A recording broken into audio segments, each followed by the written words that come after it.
Good morning, everyone. Bringing you guys back for another small little grocery haul.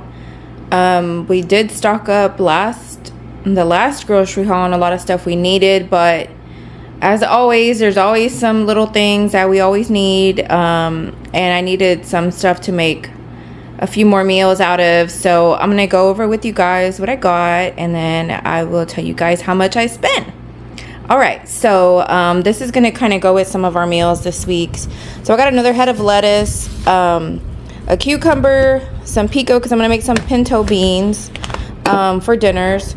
I got 2 jars of spaghetti sauce because we're gonna have spaghetti. I got some Italian sausage, 2 packs of hot Italian sausage. I got a pack of chorizo, some granola to go with the yogurts I got last weekend, some Texas toast, some pancake sticks for my husband for breakfast. I'm not sure how I ended up with 2 and much less this big huge giant bag, but I will probably crush some of this up to use it for breadcrumbs, for meatloaf, and you know, any other things like breading meat or whatever. So no harm there, but I don't know how that happened. I don't remember doing that, but I was grocery shopping super early in the morning, so that's what happened there, probably.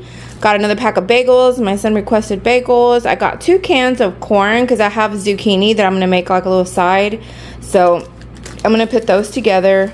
I got a pack of English muffins for breakfast, a pack of tortillas, an onion for the pinto beans, and then a carton of eggs.